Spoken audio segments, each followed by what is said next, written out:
You served your country, you did your time, carried the weight, and when you came home, you were promised something. We'll take care of you. That was the deal. The one thing they told you wouldn't change no matter what. But right now, behind the headlines and the press conferences, that promise is getting gutted. The VA is cutting jobs.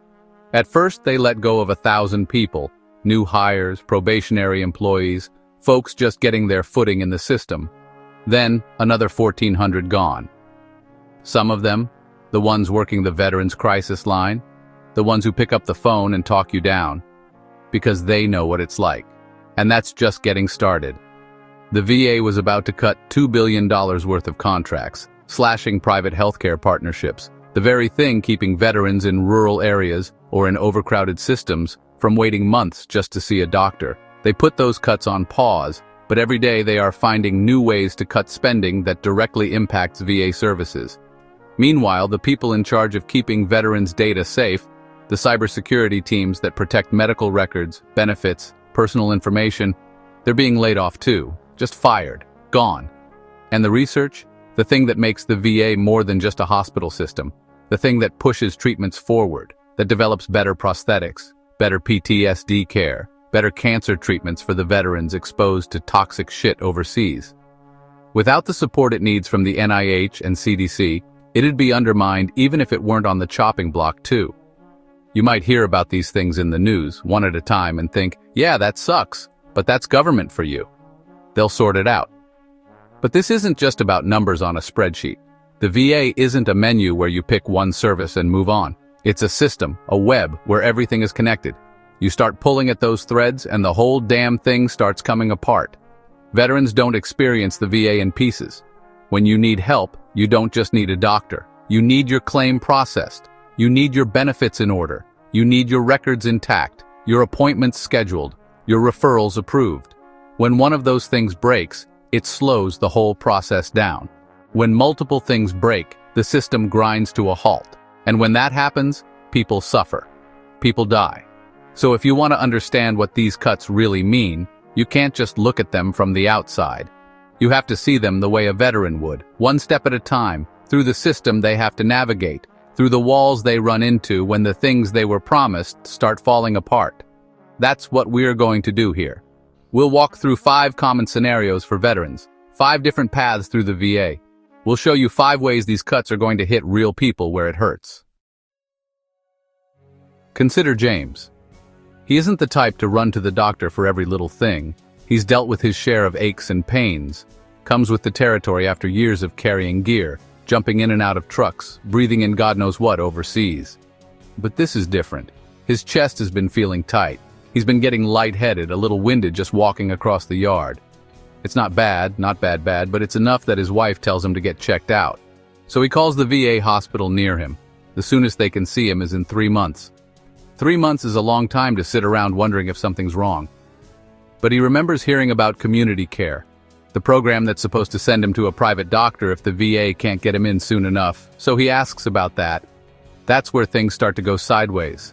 The guy on the phone says they're backed up on referrals. The office handling them lost staff in the recent layoffs and they're swamped.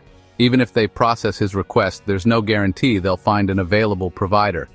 A lot of the private doctors they used to work with aren't taking VA-covered patients anymore because the VA nearly cut their contracts completely. James asks how long it'll take to get a decision. Hard to say, the guy tells him. Maybe another month or 2. So now he's looking at 4, maybe 5 months just to sit down with a doctor. Not to get treated, not to get better, just to find out what's wrong. That's the moment it hits him. The system that's supposed to be helping him isn't working the way it's supposed to. And James? He's still sitting at home waiting. Lisa knew filing a VA claim was going to be a process. She just didn't think it would be this much of a process.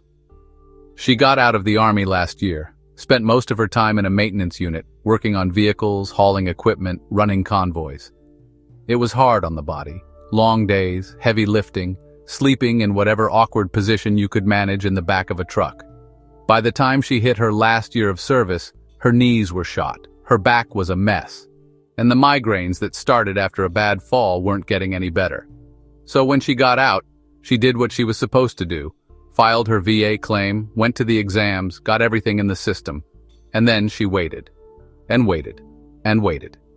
She called to check on it, sat on hold for an hour, finally got through to someone who sounded like they'd had this conversation 100 times already that day. They told her they were working through a backlog. The office handling claims had laid off staff in the last round of cuts, and the people left were swamped. She asked how long it was going to take. Hard to say, the rep told her. Could be another few months. That was a problem. Her claim wasn't just about a disability check, it was the key to everything else. Without a rating, she couldn't enroll in VA healthcare without paying out of pocket. Without a rating, she couldn't get into the VA's vocational rehab program to train for a new job. Everything she planned for, all of it was stuck, waiting on that one decision. So now she's in limbo. She's been picking up shifts at a warehouse just to keep the bills paid, even though her back screams at her every time she lifts a box. She's rationing out the last of her meds from her military doctor because she doesn't know when she'll get in to see a VA provider. She's skipping meals some nights to stretch out her savings because she's running out of options and there's no telling when the VA will come through. She did everything right, followed all the steps. But the system that's supposed to be helping her is too broken to keep up. So she's struggling. David doesn't go out much these days. His knees aren't what they used to be, and the nerve pain in his hands makes it tough to grip things for too long. But that's all right. He's got his routine. Every month, his VA disability payment hits his account, he pays his rent, picks up his prescriptions, keeps the lights on. Nothing fancy, just enough to live. So when he logs into his bank account one morning and sees that the deposit never came through, his first thought is that it must be a glitch. It's happened before, just a delay, nothing to panic about. He gives it a day, then another. But when he checks again, his balance isn't just short, it's empty. Now he's panicking. He calls his bank. They tell him the money was withdrawn the same day it was deposited, transferred out, gone. He doesn't recognize the account it went to. They tell him to contact the VA. So he does. And after hours on hold, he finally gets someone on the line who tells him his direct deposit information was changed in the system last month. His payments have been going to another account, one he's never seen before. David didn't change anything. Turns out, he was hacked. And he's not the only one. The VA's system has security vulnerabilities now because the people in charge of keeping it locked down, the cybersecurity teams, have been laid off. Before the cuts, the VA had teams monitoring for fraud, checking for unusual activity, flagging and stopping unauthorized changes to veterans' accounts before the money was gone. But when the layoffs hit, those teams got gutted. Fewer people checking, fewer security updates, more gaps in the system. Scammers noticed, and they took advantage. The rep tells him they'll start an investigation, but it could take months to sort out. In the meantime, there's nothing they can do. Nothing. David hangs up the phone and just sits there staring at the wall. His rent is due next week. His meds aren't cheap. And his savings? That was his savings. He served his country, put in his time. And now, in his 70s, he's sitting in his own home, wondering if he's about to lose it all, because the system that was supposed to protect him let this happen. And David? He's still fighting. Angela knew something was wrong before the doctors did. She spent years on the flight line in the Air Force, working near the burn pits. Massive, smoldering piles of burning garbage, jet fuel, plastics, chemicals. Nobody wore masks. Nobody asked questions. It was just part of the job. Now, years later, she wakes up coughing so hard she sees stars. The migraines are getting worse. Her joints ache in ways that don't make sense for her age. Every time she hears about another veteran from her unit getting diagnosed with cancer, that little voice in the back of her head gets louder. So she goes to the VA. They run tests. The doctor tells her the same thing she's heard before. We're still learning about the long-term effects of burn pit exposure. We can help manage your symptoms, but we don't have a clear treatment yet. Angela asks about new treatments, clinical trials, anything that might stop this before it gets worse. The doctor sighs.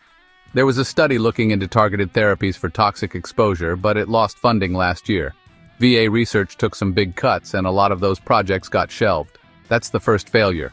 The research that should have led to better treatments never got the chance. Still, she tries to stay hopeful.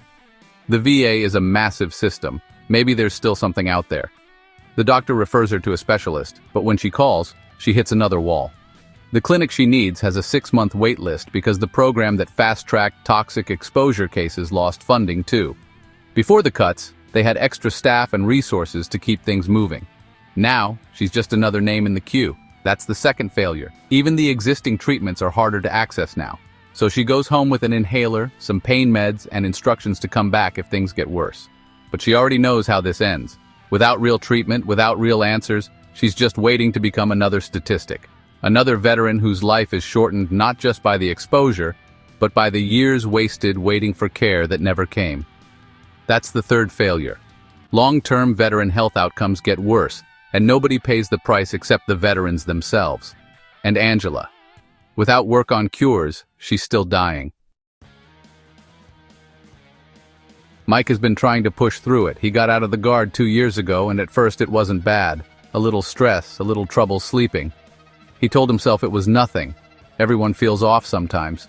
It wasn't like he had full-blown PTSD. It wasn't like he was broken, but then the bad nights turned into bad weeks. He was angry all the time, snapping at people over nothing. Couldn't concentrate at work. Couldn't sleep. And underneath it all, there was this constant weight in his chest, like something was pressing down on him, making it harder and harder to breathe. So he did what he was supposed to do. He reached out. He called his local VA clinic to make an appointment with a therapist. They told him the soonest they could get him in was 6 weeks out. 6 weeks. He didn't even know if he could get through this week. So he tried a vet center instead. He'd heard they were more flexible, easier to get into. But when he called, they told him they were at capacity. Too many veterans, not enough staff. He could check back in a few months. That was failure number 2. He thought about trying a private counselor, but his insurance wouldn't cover much, and he didn't have the cash to pay out of pocket every week.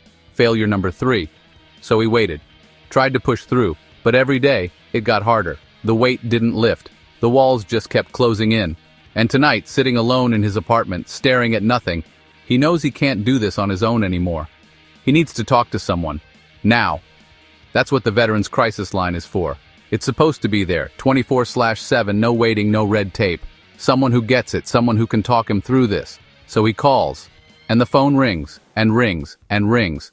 What he doesn't know, what no one told him, is that the crisis line was one of the first things to take a hit in the layoffs. The VA let go of dozens of responders, fewer people answering, wait times have doubled. So that phone is still ringing. These stories haven't happened yet, but they describe the situations of thousands of veterans who could be facing them in no time. Because these cuts aren't just inconveniences. They aren't just forcing veterans to wait a little longer, jump through a few more hoops, or deal with a little more frustration. They are weakening the entire system in ways that will compound and reinforce each other until real harm is unavoidable. It starts with bottlenecks. The VA has fewer people processing disability claims, so veterans wait months to get a rating. Without that rating, they can't access VA healthcare. So they turn to community care referrals, only to find those are backlogged too, because the referral offices lost staff as well. By the time they get an appointment, their condition is worse, their options fewer, and the costs higher. This isn't just a slow system, it's a system actively making veterans sicker and poorer while it tries to catch up. And when those delays create emergencies, the safety nets are already fraying. The crisis line is short-staffed, which means veterans in crisis sit on hold instead of talking to someone who can help. The vet centers are at capacity, turning people away at the door. The specialized care clinics veterans finally get referrals to, underfunded and overbooked. When one part of the system is weakened, the burden doesn't just disappear, it shifts onto something else that was never meant to handle it. Meanwhile, the long-term damage is already taking root. The research that should be developing new cancer treatments, better PTSD therapies, and cutting-edge prosthetics for injured veterans is being pushed aside, stalled, or outright abandoned. That means today's problems will still be problems 10 years from now, and veterans who could have had better options will never see them because no one finished the work. And as all of this plays out, the worst failure is happening quietly. Veterans are starting to give up on the system entirely. Some will take out loans for private care, spending money they shouldn't have to spend. Some will avoid doctors altogether, ignoring problems until it's too late. Some won't call for help when they need it, convinced that no one is listening anyway. That's how a system dies. Not all at once. Piece by piece, service by service, cut by cut. And that's exactly what's happening. Because no one in Washington is going to stand up and say they're cutting healthcare for veterans. Instead, they're cutting everything around it and watching it collapse under its own weight. But here's the part they didn't count on. You're paying attention. And now that you see how this plays out, you don't have to sit back and let it happen. Because the people making these decisions, they think you'll stay quiet. They think veterans will do what they always do. Grit their teeth, push through, and survive no matter how much the system fails them. That's why this can't stop here. The VA's phone lines have gone silent. Now it's time to make some noise somewhere else. Call your representative. Call your senator. They're counting on your silence. Don't let their phones stop ringing.